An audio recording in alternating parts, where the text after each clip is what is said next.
Ngayong araw ng mga puso, bumabaha na naman ng kulay pula. Pero hindi lang naman pula ang pwedeng kulay ng puso. Pwede rin pusuan ng ube o purple. Dahil ang ube o purple yam, bukod sa masarap na, good for the heart pa raw. At patok ding gawing negosyo. Ang ube cake business na ito nagsimula lang sa puhunang 500 piso. Pero, believe it or not, kaya na nitong kumita ng hanggang 7 digits kada buwan.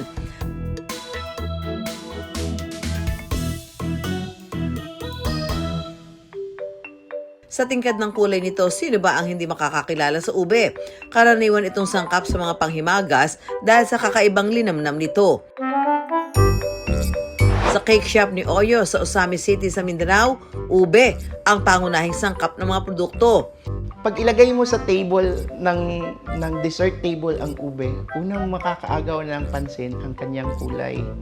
Tapos automatic yon. Pag sinabing ube, masarap, matamis, lasang Pinoy. Every Pinoy can actually relate the flavor of ube. Nakilala ito sa Mindanao hanggang umabot na rin sa Luzon at Visayas. Sa kanilang branch sa Mandaluyong, halagang 75 pesos lang, matitikman na ang kanilang pambatong cake in a cup o mas kilala sa tawag na messy cup.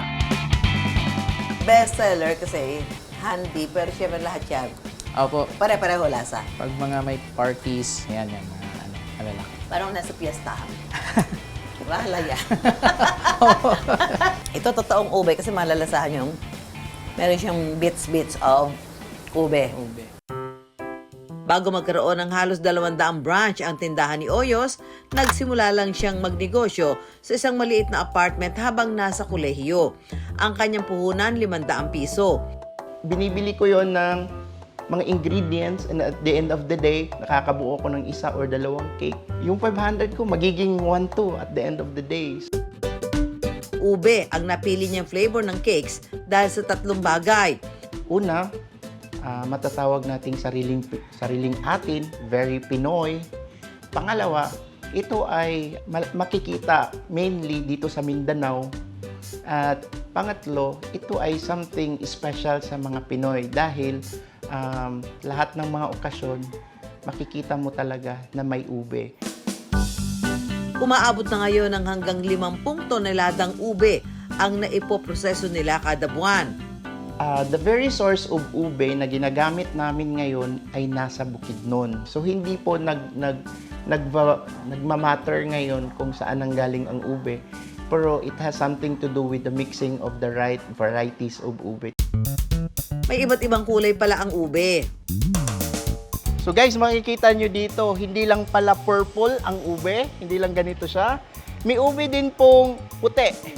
At meron ding ube na parang orange ang color. So pag ihalo-halo natin lahat yan, so doon natin makukuha talaga ang totoong lasa at tunay na lasa ng isang ube. Ang mga bagong aning ube, kailangan munang iimbak ng hanggang 2 linggo. So iniiwasan natin na gamitin or i-process agad ang isang ube na bagong harvest kasi ito ay may enzymes na yung fresh na enzymes sa balat niya na makate sa balat ng tao. Mano-mano ang pagbabalat nila sa ube. Irregular po ang shape ng ube. Kaya walang magaling na machine para magbalat ng ube, kundi tao lang po talaga. Mano-mano namin ginagawa ang pagbabalat ng ube. Lulutuin ng ube gamit ang steamer sa loob ng 1 oras. Gagadgarin ito pagkatapos. Hindi sila gumagamit ng makina sa prosesong ito. So mano-mano po namin ginagawa ito to ensure na yung best part lang ng ube ang makukuha natin. Kapag nagadgad na ang ube, hinahaluan na ito ng kanilang sikretong sangkap, saka ipapak at iba-vacuum seal. Diretso na ito sa freezer at pwede nang i-distribute sa mga branch nationwide. Ang kanilang ube premix ang pangunahing sangkap para sa frosting ng ube cakes. Sa mga branch na ito niluluto kasama na ang mismong ube, chiffon cake. Galing man sa Osamis ang sangkap, siguradong bagong luto raw ang kanilang bawat cake. Ang branch owner na si Lo, agad na enganyong dalhin sa Mandaluyong ang ube cakes nang matikman niya ito.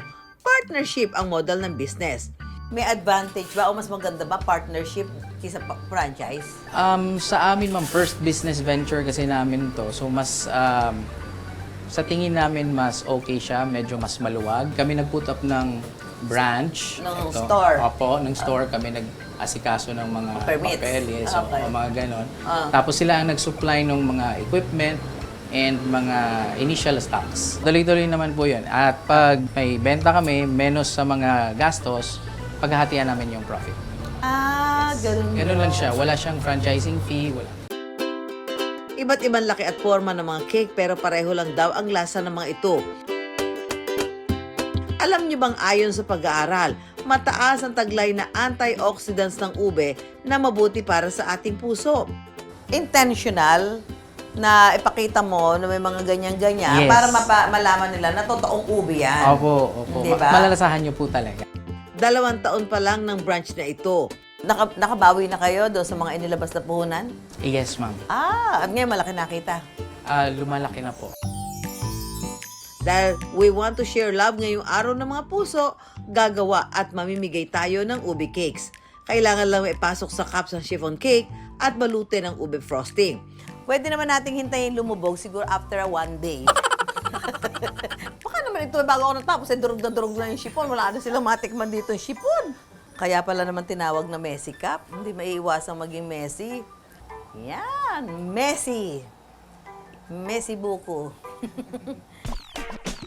Para mas espesyal at damang-dama ang aking pagmamahal, mamigay rin tayo ng dedication cake. Naintindihan ba ng happy heart? Ano nangyari? Yun, maganda naman na. Iba? So, hanap tayo ng pagbibigyan natin itong cake na to. Kailangan siyempre naka-purple. Nakahanap na tayo ng isang miss. Isang lady na naka-purple. Ate! Ang swerte mo naman! Kaunti lang magkakulay na kayo nito, di ba? Oy, teka muna, tatanungin kita. Kumusta ang love life? Okay ang love life? Masarap. Lasang-lasang ube po. Bukod doon sa lasa-lasa. Tama lang po yung tamis. Ayun. Teka, biglang may sumulpot na naka-purple shorts. Kuya! Mika! Bagay sa'yo ito! Ay! You belong! Paborito ba kulay purple? Opo. Talaga? O ba di paborito mo to? Sa tikman mo yan.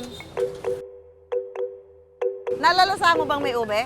Pero sa ilalim, makreamy na siya. Creamy.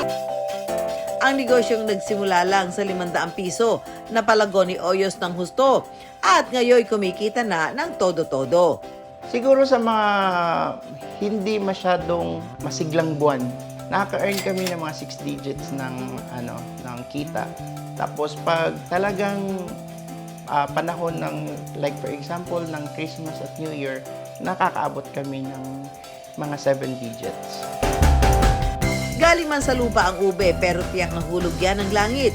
Sa sarap nitong ipangnegosyo, certified na ube lisyoso.